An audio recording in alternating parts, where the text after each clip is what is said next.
Saber Direito desta semana aborda a lei penal e inovações. O conceito, a natureza jurídica, finalidade da pena e execução provisória. As aulas são com o advogado criminalista e professor Leonardo Krause.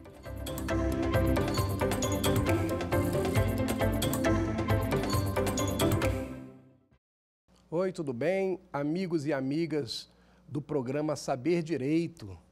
É com muita satisfação que estamos aqui retomando, o nosso assunto, o nosso mini curso de execução penal e o pacote anticrime.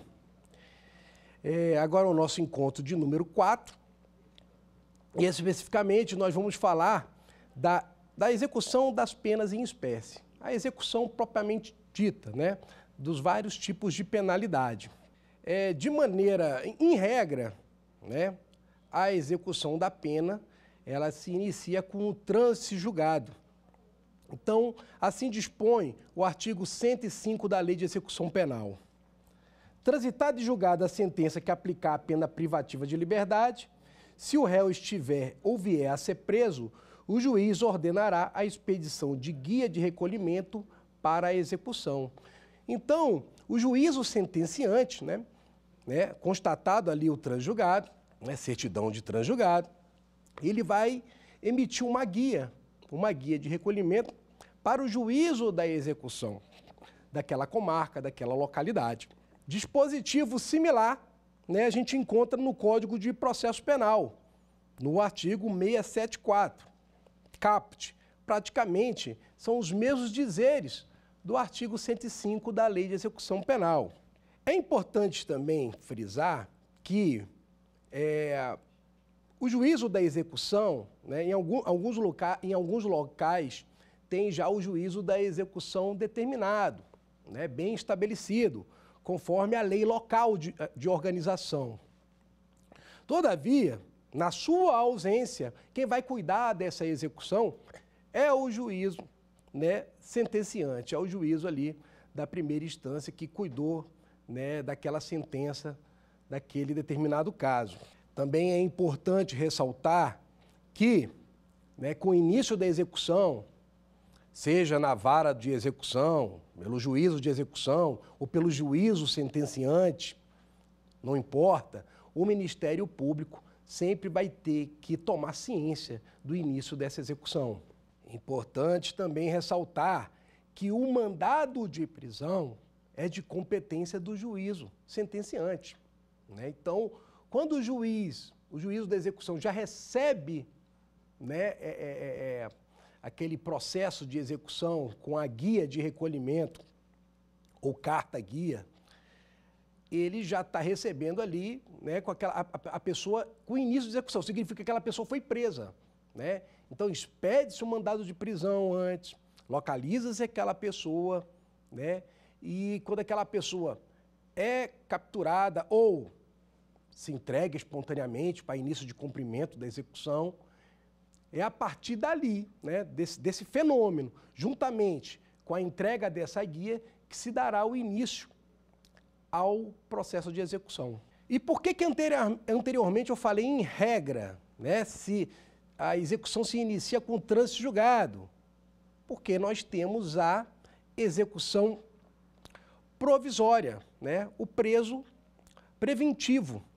Aquele que já inicia o cumprimento de uma pena corpórea antes do trânsito julgado. O processo pode estar na primeira instância, a ação penal pode estar na primeira instância, pode estar na segunda instância, e ele já vem cumprindo ali uma reprimenda. A resolução número 113 do Conselho Nacional de Justiça, no artigo 8º, estabelece o seguinte: tratando-se de réu preso por sentença condenatória recorrível, será expedida guia de recolhimento provisória da pena privativa de liberdade, ainda que pendente recurso, sem efeito suspensivo, devendo, nesse caso, o juiz da execução definir o agendamento dos benefícios cabíveis. Por que é importante isso?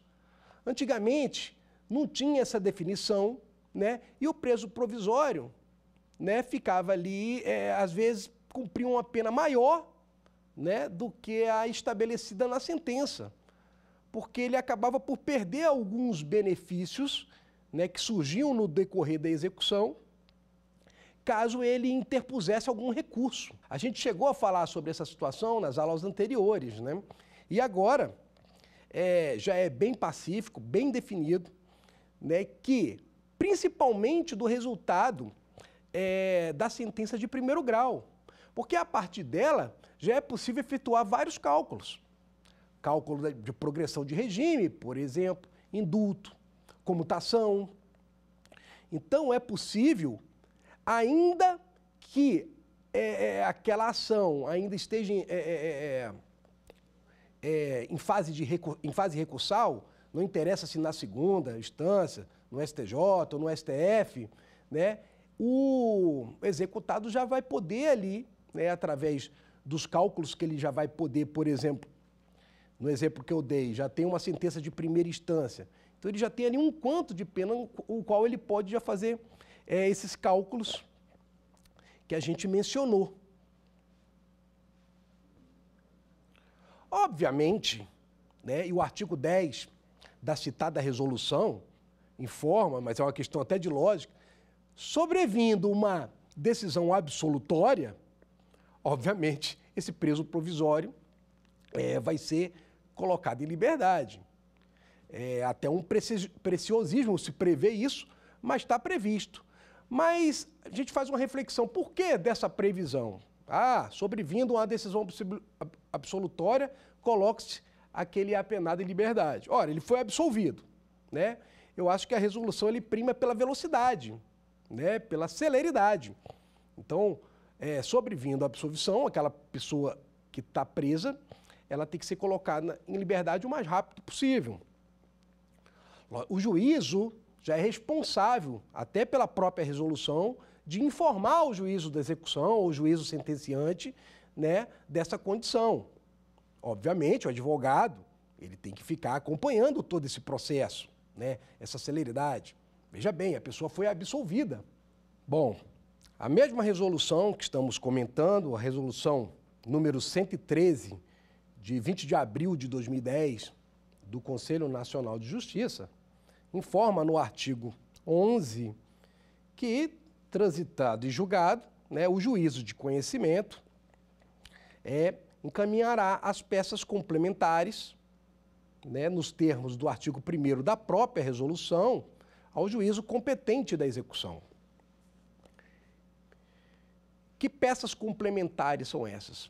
Basicamente, são as peças principais do processo. Então, vamos supor, nesse caso de execução provisória. O que nós temos de principal? Vamos supor que o processo esteja na primeira instância. Nós temos a denúncia, nós temos a sentença. Não é mesmo? Obviamente, após trânsito julgado, né, imagine um processo que vai passar por todos os recursos, né? Então, nós vamos ter vários acórdons, né? Acordo na segunda instância, acordo no STJ, resultado de embargo de declaração, resultado de embargos infringentes, enfim, todas as decisões principais do processo, além de diversos dados de qualificação do apenado, que nós vamos falar posteriormente. Logicamente, quando a gente fala de execução provisória, a gente está falando de execução de pena corpórea, ou seja, pena restritiva de liberdade. Tá? Não existe execução provisória de pena, por exemplo, restritiva de direito. Né? Essa só será iniciada após o transjulgado, até porque não há necessidade de aplicar essa execução imediatamente. Bom, e o que deve constar nessa guia de recolhimento? E a gente pode pegar aí o artigo 106 da Lei de Execução Penal e a própria resolução 113 que estávamos comentando. Basicamente, imagine toda a qualificação necessária sobre a pessoa. E aí vai endereço, nome, filiação, obviamente. Todas as informações sobre o crime, a natureza daquele delito, né? o que aquela pessoa ela adquiriu na sentença, né? Já há ali uma indicação de uma possibilidade de conversão para sursi, por exemplo. Então,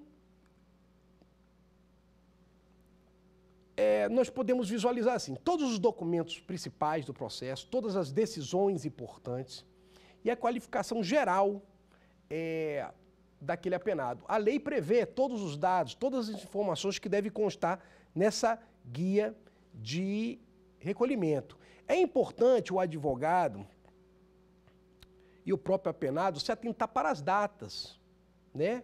Porque essa guia vai constar várias datas.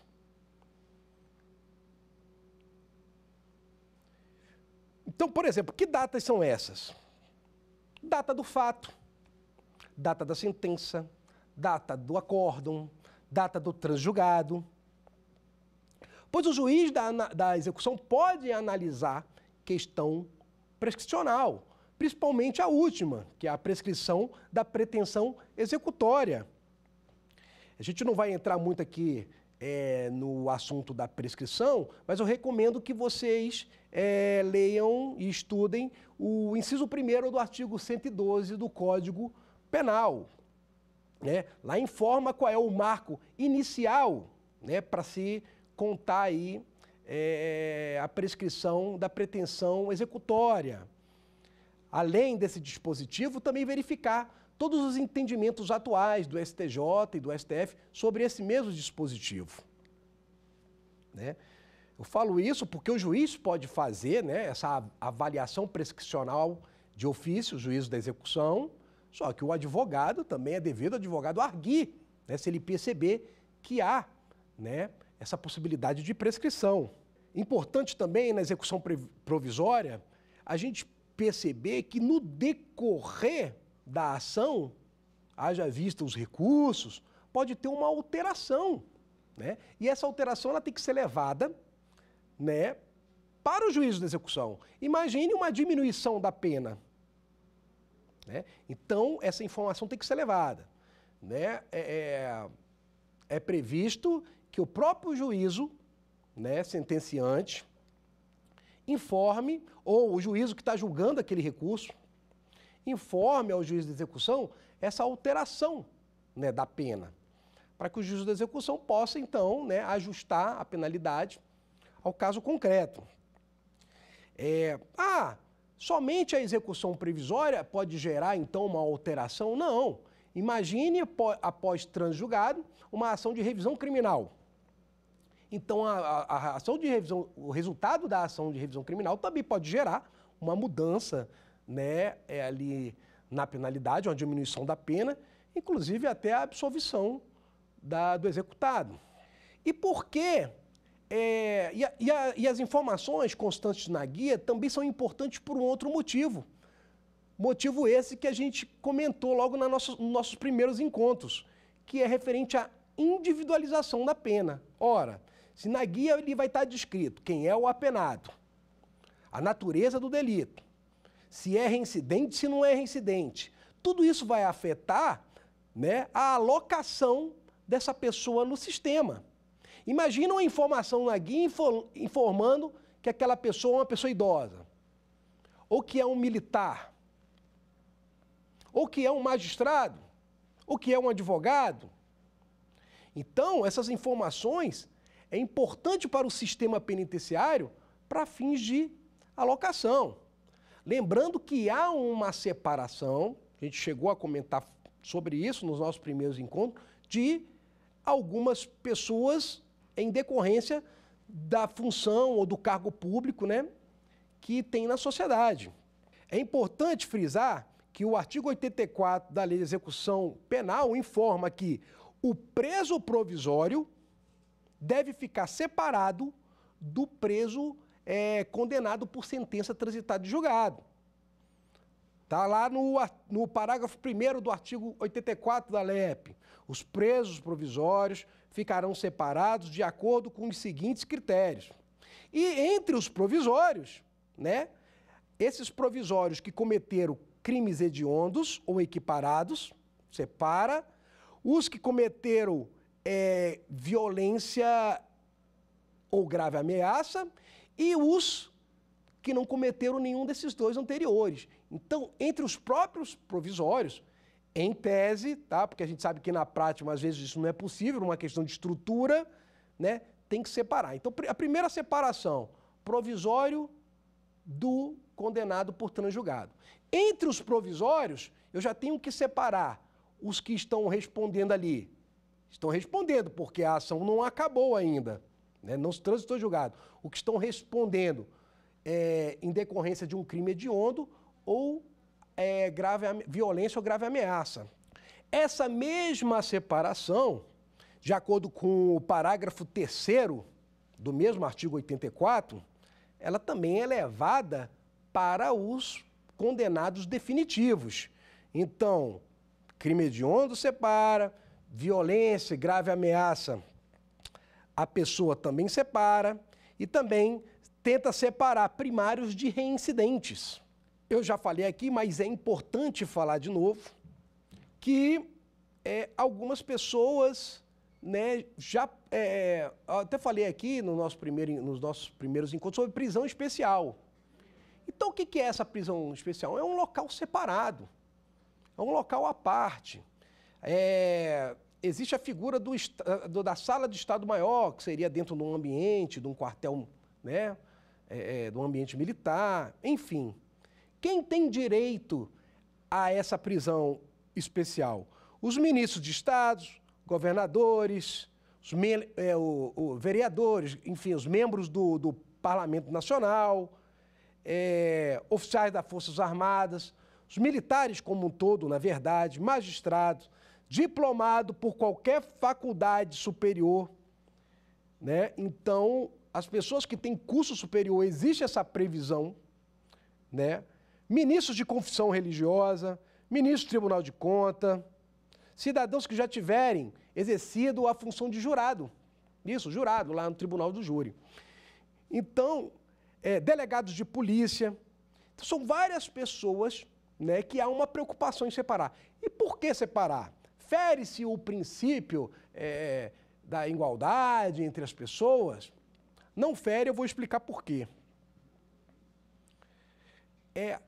Além dessas pessoas que são previstas em lei com a questão esses cargos, essas funções com essa questão da prisão especial, existem outras separações feitas, às vezes, pelo juiz de execução. E como esse rol não é taxativo, pode-se incluir, né, outras pessoas. Por exemplo, imagine um servidor da justiça, né, um funcionário público do Poder Judiciário. Essa pessoa ela pode ser detentora de alguma informação preciosa, né? Você vai colocar essa pessoa no meio, né, com outras pessoas de índole criminosa, né? E aí nós vamos ter ali uma mistura, né, uma troca de informação perigosa. Outro exemplo, um comerciante que possui ali uma fortuna, né? Essa pessoa, esse comerciante ele pode ser acharcado, extorquido, né? Então, existe uma preocupação com a vida. A vida é em primeiro lugar. A vida vem antes da igualdade. Determinada pessoa é colocada no meio de outros, né? Essa pessoa, por causa da função que exercia ou que exerce, ela sofre risco de vida.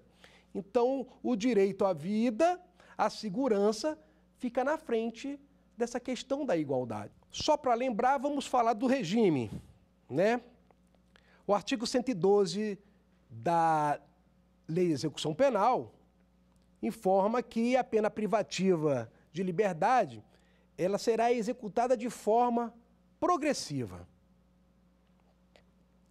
E quais são esses regimes? Bom, regime fechado, semiaberto e aberto. Em regra, as pessoas que são acometidas com a penalidade superior a 8 anos, né, deve-se começar com o regime fechado. Entre 4 e 8 anos, o regime semiaberto. E abaixo de 4, o regime aberto. Por que eu disse em regra. Porque o parágrafo 3º desse mesmo artigo, o artigo 33 do Código Penal, informa o seguinte: a determinação do regime inicial de cumprimento de pena far-se-á com observância dos critérios previstos no artigo 59 deste Código, do Código Penal. Então, o artigo 59, relembrando, é aquele que informa todas aquelas circunstâncias judiciais, né, para o juiz estabelecer o quanto da pena na primeira fase da dosimetria. Então, a primeira coisa que o juiz sentenciante observa são todas aquelas circunstâncias do artigo 59, né? Culpabilidade, antecedência, enfim. Pode acontecer. Então, por exemplo, uma pessoa recebe uma reprimenda de 6 anos. Em tese, por conta do artigo 33, em tese, seria o regime semiaberto. Entre 4 e 8, pegou 6 anos, regime semiaberto.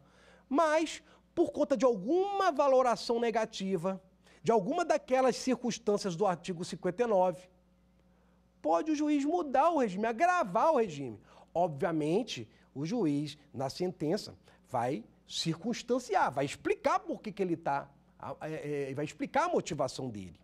Mas pode acontecer, por exemplo, de uma penalidade no cômputo do regime aberto ser o regime fechado. Né? Uma multireincidência, por exemplo, né? Uma verificação da periculosidade. Então, é como eu disse, em regra, vai se seguir os parâmetros do artigo 33, mas pode o juiz, motivadamente, né, deixar de seguir esses parâmetros. E uma pena que seria do regime aberto, pelo quanto ser do regime fechado. Também é interessante explicar sobre o local de cumprimento de pena. Né? Se a gente fosse botar assim níveis de segurança, o regime fechado, o estabelecimento tem que ser um nível de segurança forte, alto, máximo, até o médio. O regime semiaberto seria um nível de segurança médio. E o regime aberto entende-se que é um regime de segurança leve. Se vocês verificarem, na lei de execução penal, eles adentram até ao nível arquitetônico do edifício, da construção. Por exemplo, o regime aberto é informado na própria lei que esse prédio não há necessidade de obstáculos. Então não precisa de cerca, não precisa de câmera, né? A vigilância é leve. A responsabilidade da reprimenda cai mais sobre os ombros do apenado do que nos ombros do Estado. O próprio apenado se recolhe, o próprio apenado sai do estabelecimento. A responsabilidade é maior do apenado. Por exemplo, isso é previsto também, essa responsabilidade, no artigo 36 do Código Penal, quando fala assim, ó, o regime aberto baseia-se na autodisciplina e senso de responsabilidade do condenado. Então, vejam só. Então, no regime aberto, não tem uma preocupação com a fuga, por exemplo. Ele já está transitando, ele já está convivendo em sociedade. Ele já está trabalhando, já está com a família. Ora, se ele comete, e a gente vai falar sobre isso daqui a pouco, alguma falta, ele vai perder, vai haver o fenômeno da regressão do regime, ele vai perder todo aquele benefício que ele adquiriu até ali. Pede-se, regride, né, e vem para um regime mais gravoso. Então, é interesse do apenado também, né, se manter ali na regra do determinado regime, do regime mais benéfico. É importante também informar que pode acontecer do apenado estar em gozo de determinado regime e ser condenado por outro crime. Né? Logicamente, o juízo da execução vai verificar esse fenômeno, né? Pode ser 2, 3, 4 crimes, imaginem. Né? Então, imagine uma pessoa que está apenada no regime de 6 anos semiaberto. Então, ele está ali no semiaberto trabalhando e estudando e advém uma outra condenação de 6 anos. Vamos supor que ele já está com 2 anos de semiaberto. Então, resta 4. Vem uma outra condenação, 6. Então perfaz 10 anos. Opa! O juiz da execução vai ter que interromper o gozo daquele regime de semiaberto, interromper aquele regime e trazer para o regime mais gravoso. Muita gente fala em regressão de regime, não é nem caso de regressão, porque aquela pessoa ela não cometeu nenhuma falta durante o cumprimento da pena dela. Apenas vai se fazer um ajuste, uma soma, uma unificação da pena. É importante também a gente explicar o fenômeno da detração. O que é a detração? Imagine a pessoa, o preso provisório, né? E ele já está ali preso há 2 anos. E na sentença de primeira instância ele é condenado à penalidade de 5 anos semiaberto. 5 anos semiaberto. Ora, mas ele já está preso há 2 anos. Então cabe ao juiz sentenciante verificar esse tempo de cumprimento de pena já cumprido e já na sentença detrair, fazer o ajuste. Ou seja, se ele recebeu a penalidade de 5 anos no semiaberto e ele já tem 2 anos de pena cumprido, vai se abater esses 2 anos dos 5 anos, essa penalidade já vai estar em 3. Então o juiz automaticamente já vai realizar a detração e ajustar. Se é 3 anos, se nenhuma circunstância do artigo 59, né, tiver ali valorada negativamente, ele vai ajustar e na sentença já vai informar que ele se encontra no regime aberto. Então, quando isso chegar ao juiz de execução, o juiz da execução já vai providenciar a progressão do regime. Cuidado, principalmente os advogados, no sentido de que muitas vezes se cobra do juiz a detração, mas quando ela não vai ter nenhum efeito prático. Então, por exemplo, imagine uma pessoa que foi condenada a 7 anos no semiaberto e já está 1 ano cumprindo pena. Ora, o juízo, ao proferir a sentença, 7 anos no semiaberto, ele não vai fazer a detração, porque esse 7 vai virar 6. Então não vai ter uma alteração do regime. Então o próprio juiz, às vezes, já informa, ó, não estou realizando a detração, porque isso não vai ter nenhuma alteração, né, para o apenado. Né? Que isso fique agora, né, para o juiz de execução. O juiz de execução que vai fazer uso posteriormente desse tempo de pena cumprido para algum benefício. É importante informar que não existe progressão por salto, não é permitida. Mas acaba ocorrendo de vez em quando. Ah, mas não existe, acaba ocorrendo? Como é que é isso? Bom, um juiz da execução, ele não pode, para beneficiar determinado apenado, né, seja pelo comportamento, enfim, não pode pegar esse apenado do regime fechado e colocá-lo no regime aberto. Não pode haver um pulo, um salto do regime fechado para o regime aberto. Mas o que ocorre na prática, e o STF até se posicionou, né, diante desse fenômeno na súmula vinculante 56, quando informa o seguinte, que a falta de estabelecimento penal adequado não autoriza a manutenção do condenado em regime prisional mais gravoso, devendo-se observar, nessa hipótese, os parâmetros fixados no RE 641.1320, Rio Grande do Sul. Que parâmetros são esses? Né? Que, obviamente, vai ter que ser avaliado o requisito objetivo, claro, mas o requisito subjetivo. Ou seja, os requisitos que são solicitados para a progressão.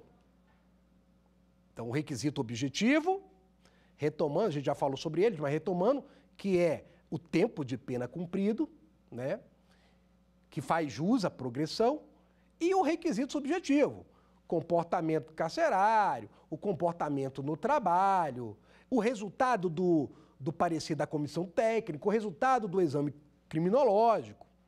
Todo esse conjunto, né, a avaliação do diretor do estabelecimento prisional, todo esse conjunto, né, que vai formar, né, o requisito subjetivo. Acontece da pessoa obter o requisito objetivo e não obter o requisito subjetivo. Aí ele fica ali parado para sempre? Não. Então, por exemplo, um apenado que ele esbarra ali num exame criminológico, é verificado ali que a pessoa precisa de um tratamento, precisa de uma avaliação psiquiátrica mais específica, enfim, ele vai ser submetido a essas novas avaliações e, posteriormente, pode aí vencer, né, esse requisito. Então, o que acontece? O que a súmula vinculante 56 do STF quis informar? A pessoa está aqui no regime fechado. Ela tem o requisito objetivo e tem o subjetivo. Ela tem os dois. Chegou a hora dela progredir, mudar de estabelecimento prisional. Ela vai para um novo estabelecimento, aonde estão os apenados do regime semiaberto. Só que não tem vaga. Não há vaga. Então, essa pessoa fica aqui, né? Já tendo os requisitos objetivo e subjetivo, ela fica aqui no local de estabelecimento do regime fechado, esperando a tal vaga. E é isso que prevê a súmula. Se a pessoa tem esses requisitos e não há vaga, que ela, então, passe para o próximo regime, as regras do próximo regime, né? Então, a gente fala que não tem progressão por salto, mas em determinados lugares aqui do Brasil, por falta de vaga, pode acontecer uma transferência do fechado para o aberto. Ora, vamos supor que ele cumpra a pena dele toda do semiaberto no aberto. E vamos supor que no futuro surja uma vaga. Ele volta para cumprir o semiaberto? Não, obviamente que não, né? Então, se essa vaga surge e ele já está no regime aberto, ele não regride mais para cumprir algum quanto de pena no regime semiaberto. Bom, especificamente no regime aberto, nós temos que sinalizar duas circunstâncias que ocorrem pelas comarcas do país. O regime aberto, né, a previsão do regime aberto é um recolhimento noturno a uma casa-albergue, né? Inclusive, a Lei de Execução Penal prevê que essa casa-albergue ela deve se localizar num centro urbano, né? Porque o apenado já está ali trabalhando, já está ali em sociedade, e até para facilitar esse recolhimento. Se for um local isolado, né, como é que ele vai fazer esses deslocamentos diários? Ora, a questão não são todas as comarcas que possuem a casa-albergue. Então, coloca esse apenado no que a doutrina chama de casa-albergue domiciliar ou prisão-albergue domiciliar, né? Então, ao invés dele se recolher ao estabelecimento, né, designado para isso, esse estabelecimento do regime aberto, ele vai se recolher à sua própria residência. E cada comarca é de uma forma, né? Então, pode ter uma comarca colada com a outra, do lado da outra, uma ser do regime albergue domiciliar e a outra possuir uma causa albergue. O artigo 117 da Lei de Execução Penal prevê esse regime aberto em residência particular para as seguintes pessoas: condenado maior de 70 anos, condenado acometido de doença grave, o condenado com filho menor ou deficiente físico ou mental e a condenada gestante. Veja bem, essas pessoas que eu acabei de citar, elas já têm o direito porque a lei prevê. Então, essas pessoas, do artigo 117 da LEP, já têm o direito a um regime aberto, né, a ser cumprido no local da residência. Todavia, outras pessoas que não são essas, enfim, a grande maioria, a massa, aí vai depender dessa questão de ter ou não ter a casa-albergue. Queria lembrar aqueles novos percentuais trazidos pelo pacote anticrime de progressão, né, que a gente explicou aqui nos nossos encontros anteriores, não afetou o parágrafo 3º do artigo 112 da LEP. E o que diz esse parágrafo? No caso de mulher gestante ou que for mãe ou responsável por crianças, e aí que a gente tem que diferenciar criança de adolescente, né? Ou pessoas com deficiência, os requisitos para a progressão de regime são cumulativamente, então tem que ter todos esses requisitos. Não ter cometido crime com violência ou grave ameaça. Não ter cometido crime contra o próprio filho ou dependente. Ter cumprido, ao menos, aí um critério objetivo, 1/8 da pena. Ser primária e ter bom comportamento carcerário. Não ter integrado organização criminosa. Então, né, a mulher, mãe, gestante, né, responsável aí por criança ou pessoa com deficiência, que tiver esses requisitos, vai estar num patamar de progressão diferente daquele que a gente comentou na aula anterior. Então, o requisito objetivo é de 1/8 da pena. Vale lembrar que ela deve possuir todos esses requisitos. Sobre regressão de regime, basicamente é o seguinte: crime doloso e falta grave importa regressão de regime. Crime doloso e falta grave, e a gente vai ver outras questões, né, de execução penal, importa, por exemplo, a perda do livramento condicional. Importa, por exemplo, que a pena restritiva de direito se transforme numa pena restritiva de liberdade. Então, quando a gente fala de falta grave, né, e crime doloso, quer dizer, o cometimento de um crime doloso, a gente sempre tem que trazer que aquela pessoa vai perder benefício ou vai ter regressão de regime. Inclusive, há previsão até de perda de dias remidos. Então, quando a gente fala nessas duas situações, falta grave, o que é uma falta grave? Por exemplo, um descumprimento de uma ordem judicial, né? Um descumprimento de recolhimento, por exemplo, final de semana, em casa, ou de horário para estar em casa.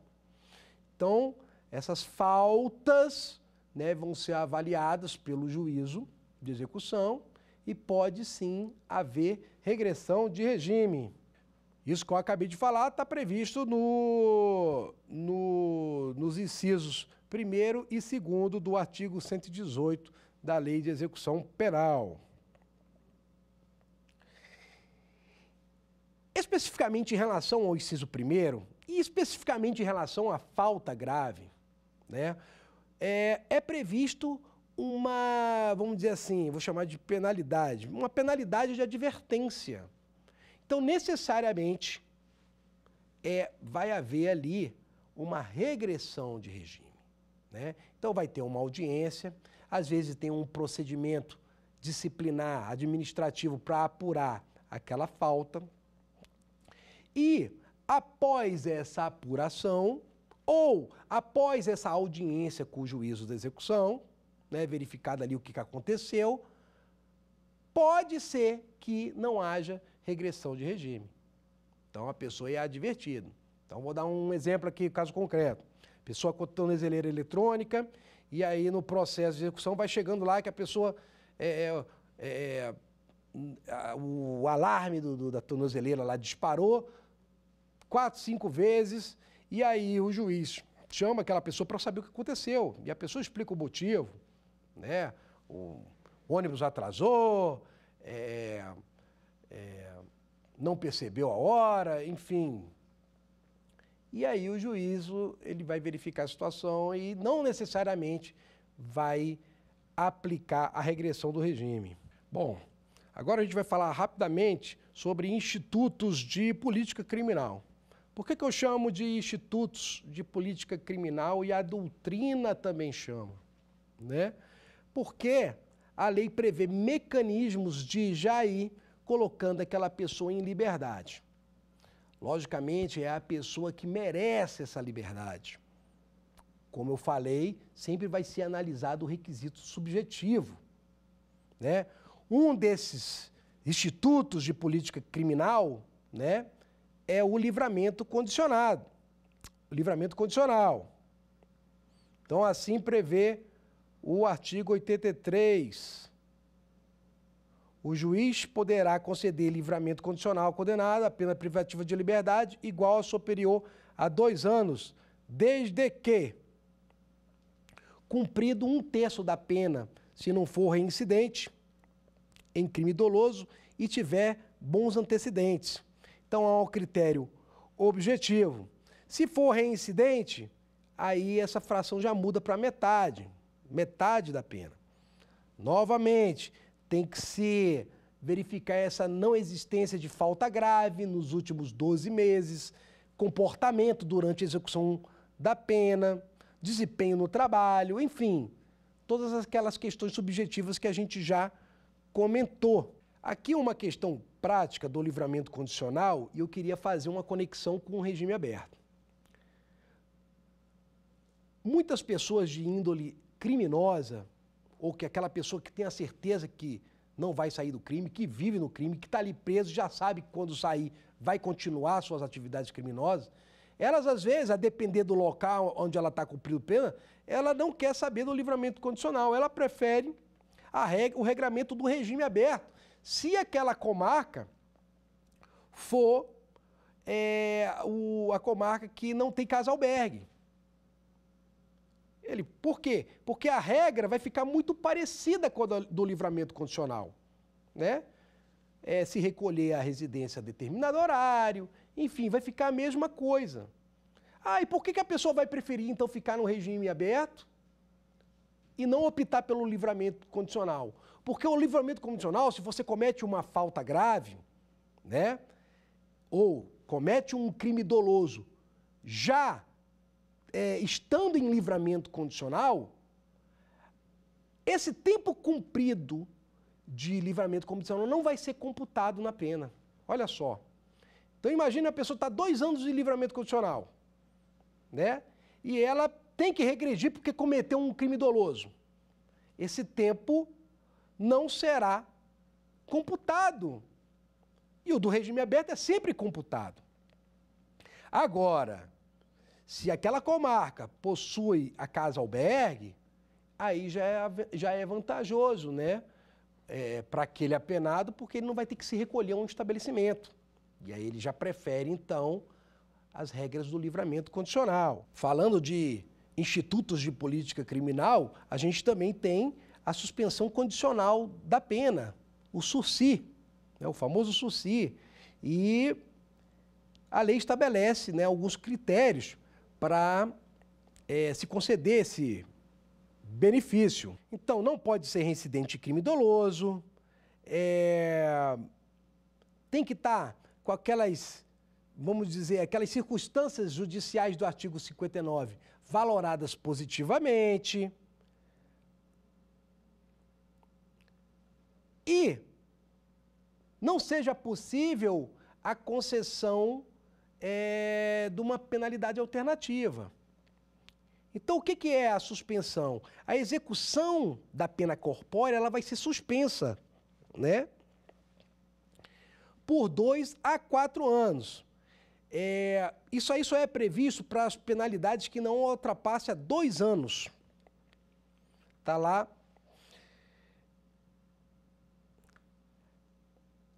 As pessoas que são acometidas de alguma enfermidade e as pessoas maiores de 70 anos, há um aumento aí dessa margem, então a pena é não superior a 4 anos. Então, em regra, são penas até 2 anos e para maiores de 70 e pessoas cometidas de alguma enfermidade, claro que essa enfermidade vai ser analisada, né? Enfermidade grave, penas que não sejam superior a 4 anos. Existe a previsão de, no primeiro ano, né, dessa suspensão, o condenado prestar serviço à comunidade e submeter-se à alimentação do fim de semana. Mas, geralmente, a aplicação se a pessoa ali possui ali, vamos dizer assim, uma análise subjetiva boa,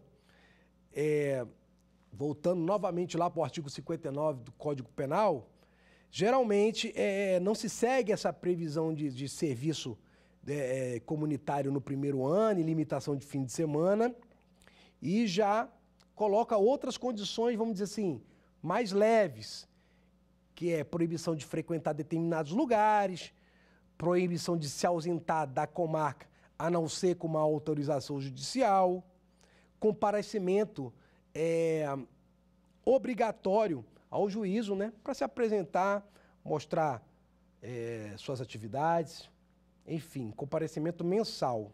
Também é importante explicar que quem já faz essa análise já é o juízo sentenciante. Ele que já informa uma possibilidade de suspensão condicional da pena, ele que informa a possibilidade de se aplicar uma pena restritiva de direito. Então isso já vem da sentença, né? E a sentença já vem, né, juntamente com a guia, a carta-guia para o início da execução. E há uma gradação. Eu estava falando aqui de suspensão condicional da pena, mas antes considera-se mais benéfico uma pena restritiva de direito. A gente já chegou a falar sobre elas. Então, existe, no nosso encontro anterior, a pena de prestação pecuniária, perda de bens, limitação de fim de semana, prestação de serviço à comunidade, interdição temporária de direito, limitação de fim de semana. Ué, por que a pena restritiva é melhor do que a suspensão condicional da pena? É melhor porque a pena restritiva de direito, você paga isso aqui, que é determinado pelo juiz, e acabou. E a suspensão condicional, você fica preso a um período de prova, um período da suspensão, que vai de 2 a 4 anos ou de 4 a 6 anos. Né? Se for aquele caso lá que a gente falou das pessoas maiores de 70. Então, mesmo que a pessoa esteja cumprindo tudo direitinho ali, ela fica amarrada numa questão temporal, na suspensão condicional da pena. Na pena restritiva de direito, não. Paga-se, por exemplo, se a pena for de prestação de serviço comunitário e uma prestação pecuniária, se a pessoa receber, por exemplo, 2 penalidades restritivas de direito, então a pessoa vai pagar aquelas horas determinadas pelo juiz, pagar a prestação pecuniária e encerra ali o seu processo de execução. Então, é uma questão o juiz avalia se aquela pessoa tem direito à restritiva de direito. Se não tem, ele passa para a próxima possibilidade, que é a suspensão condicional da pena. E sobre a penalidade restritiva de direito de interdição de direitos, por exemplo, existem várias previstas, né? Por exemplo, proibição do exercício da função, da profissão, suspensão para dirigir veículo, proibição de frequentar determinados lugares, proibição de se inscrever em concurso, enfim. Existem várias formas aí de aplicar essa pena de interdição temporária. Frise-se que o nome já fala, interdição temporária. Então, o juiz vai colocar ali o prazo de validade daquela situação. Da mesma forma que ele informa a quantidade de horas, né, da prestação de serviço comunitário, ele informa o local, né, e a quantidade de horas, né, de duração daquele serviço. Então, o assunto é muito amplo, é muito extenso, né? A gente tenta aqui colocar os pontos principais e vamos agora para o nosso quiz para verificar os nossos conhecimentos.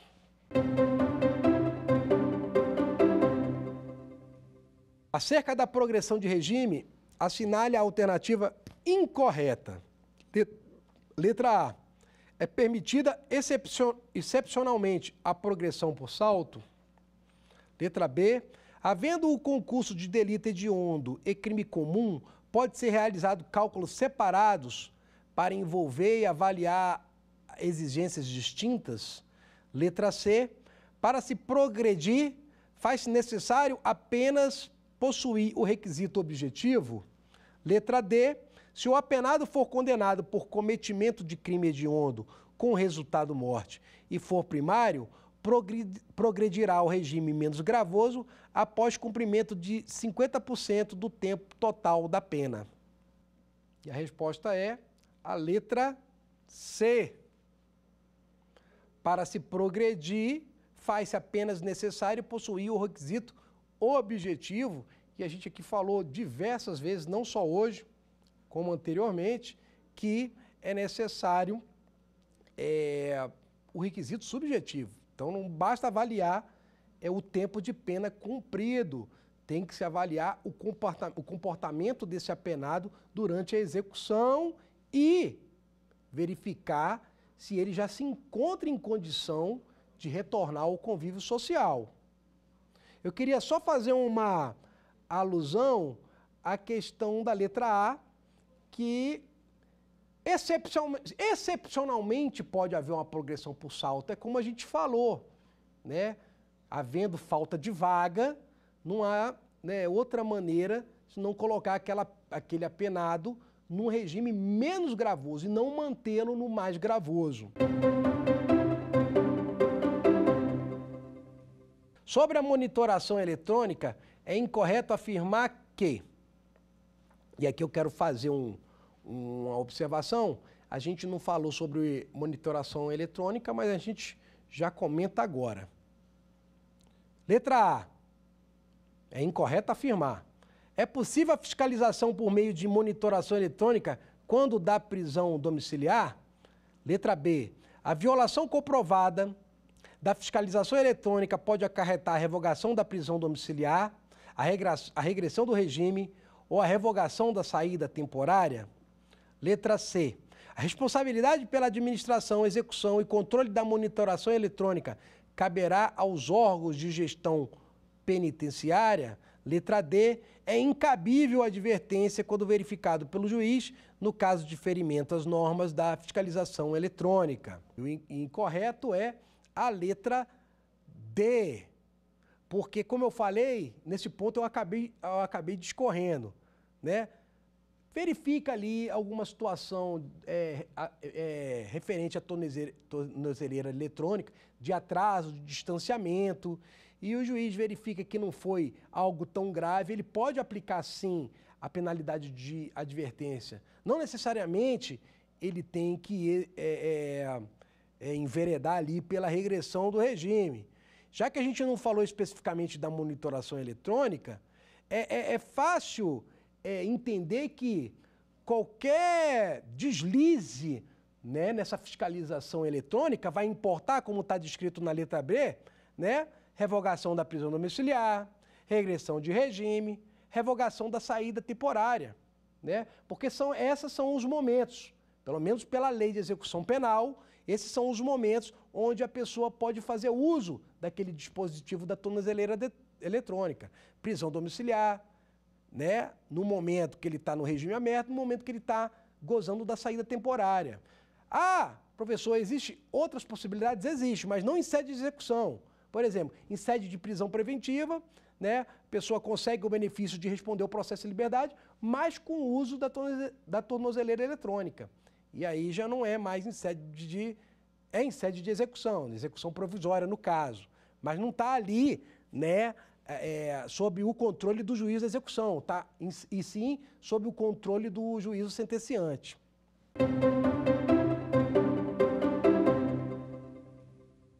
Sobre o livramento condicional e as penas restritivas de direito, pode-se afirmar o seguinte. Letra A.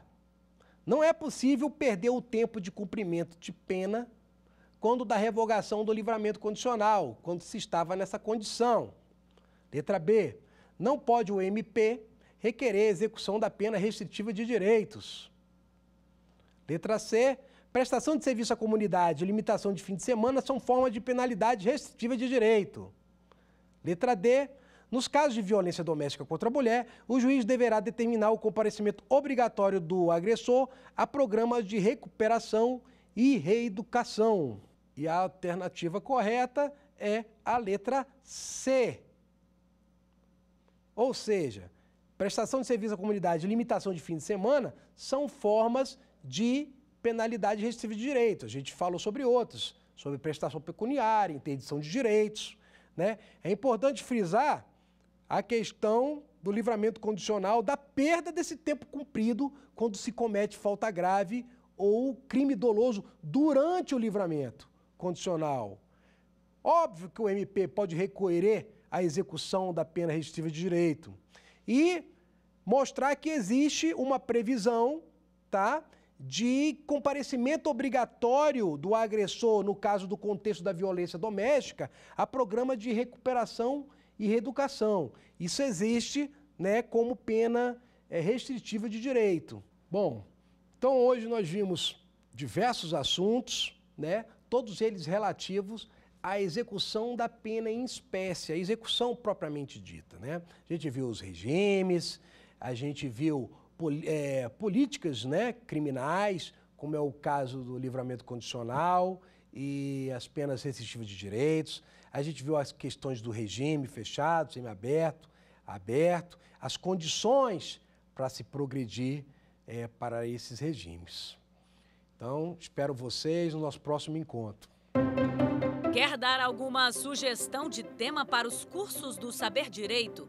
Então mande um e-mail para a gente, saberdireito@stf.jus.br, ou entre em contato pelo WhatsApp. O número é esse que aparece na sua tela.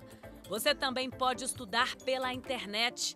Acesse nosso site tvjustiça.jus.br. Ou pode ainda rever as aulas no canal do YouTube, TV Justiça Oficial.